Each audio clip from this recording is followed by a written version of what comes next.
All right, welcome to Canteen Cup. My name is Scott and we're back again. This time I am doing some maintenance on my other chainsaw, my Stihl Wood Boss, which is I think it's about a 45cc motor. Probably a good saw for most homeowners. One of the things I didn't show you last time is I adjusted the tension on the blades before I sharpen them. And just to show you, let me see if I get close here, is when you are adjusting the tension, you want the bottom of the teeth to stay engaged in the groove of the bar. And so if they're hanging more than that, or if you can pull them past more than that, you need to tighten it just a little bit more. As you can see, I no longer have these Stihl Roll-O-Matic bar on here. What had happened when I was doing some heavy lumbering and some big wood, it stalled out the saw, and then the piece I was cutting actually pinched the nose so hard that the bar became unusable. The chain was still good, but I had to get a new bar, so I went and got an Oregon bar. And yeah, you know, that just happens. That prefaced me to getting a bigger chainsaw with a sturdier bar and a bigger chain. That particular, my other chainsaw, the Echo, that'll plow through anything, and I really appreciate that.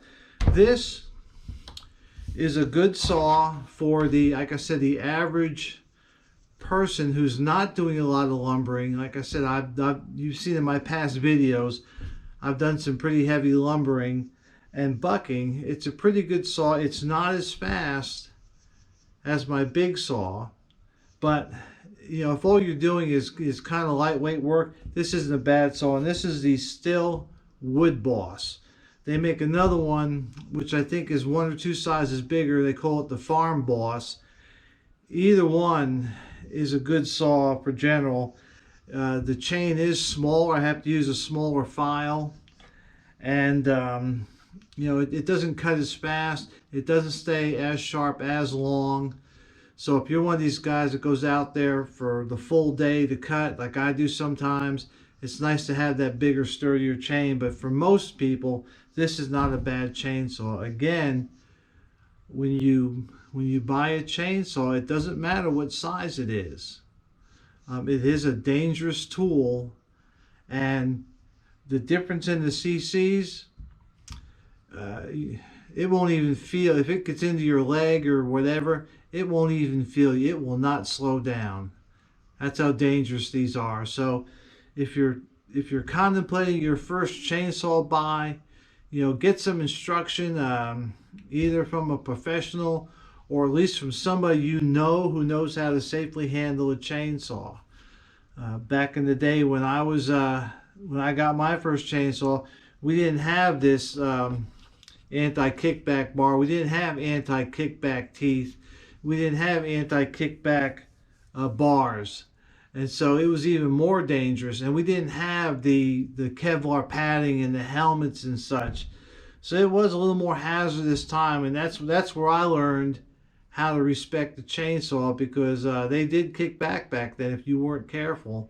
And if you didn't hold your arms right, you know, it could come back into your face. So be careful when you're playing with a chainsaw, especially you new guys out there. And for those that are, you know, really thinking about getting into homesteading, a chainsaw is a valuable tool. It can't, you know, I use it all the time for many different things.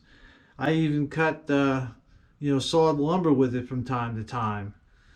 But take care of it, learn how to use it, learn how to adjust your chain tension, learn how to sharpen. Like I said in my other video, you know, right now it's okay, because if you screw up a chain, well, you can go to Home Depot or Lowe's and buy a new one, or you can take it to a lawnmower repair place and they can sharpen it for you. But if things get really bad and those services are no longer available, then it's up to you to learn how to sharpen your chainsaw. And it's important because these things do get dull. if you work a lot, they will get dull. You can dull one sometimes in a half a day, depending on the type of the wood you're cutting through.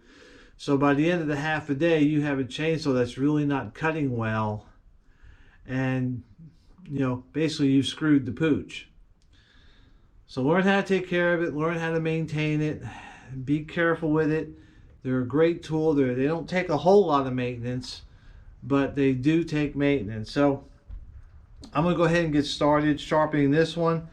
This one, unlike my Echo, does not have two teeth facing the same direction to kind of show you where to start and finish. So I take a Sharpie and I paint one of the teeth black, and so when I go around and sharpen it, I know when I get back to the black tooth, it's time to do the other side. And the way I do it is I sharpen this side, and then I literally just flip the chainsaw around, and then I sharpen it the other way. There are electric sharpeners up there that are automatic and whatever, but just whatever you do, learn how to do it well and be safe. So I'm going to go ahead and get started on this.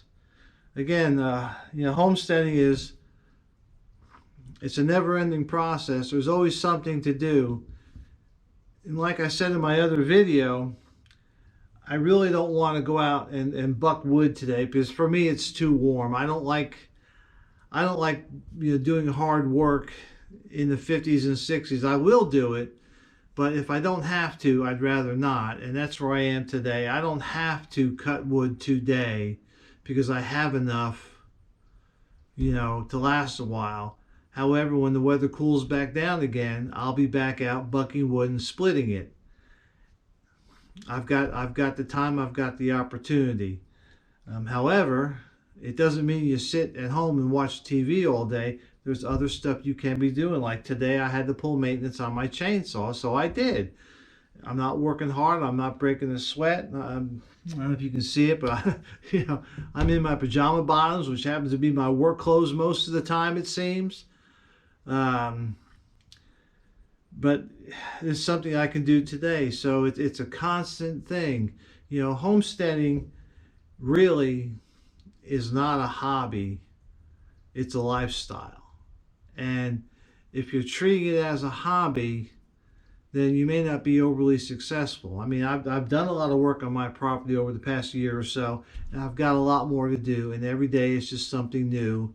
And my resources always go with that. And on top of that, for those of us that are preppers, now is the time to be thinking about your preps. Do you have enough food? Do you have enough water? Can you maintain sanitary conditions? Can you defend your family? Those are the important things you need to concentrate on. And once you get those mostly taken care of, then you can kind of work on some of the other stuff, but get those basics down, because the times, they are changing. And I'm in my 60s, and so I've seen a lot. I've seen a lot of different things. I've lived in foreign countries. And here of late, I keep saying things like, I've never seen that before. And that's not necessarily good. Things are happening today that I have not seen in my lifetime, and that's not good. So all y'all out there, all y'all that listen to me rant and rave and carry on, just be careful. Just focus on what's important. Don't worry about all these world events, because in the grand scheme of things, it doesn't matter. What matters is, are you getting your preps ready? That should be your focus. And if you get your preps ready and you do them properly, you're probably prepared for about 98% of all the things that could happen to you at a given time. So don't worry about all the noise out there. Worry about taking care of you and your family, and then it'll take care of itself. I pray for you guys. I hope the best for you. I hope you're prepping. I hope you're getting ready as best you can. To quote a friend of mine, Pastor Joe Fox, do the best you can with what you got where you're at, and take care. Be safe out there. So I hope everybody has a happy holiday season, and hopefully we'll see you out there.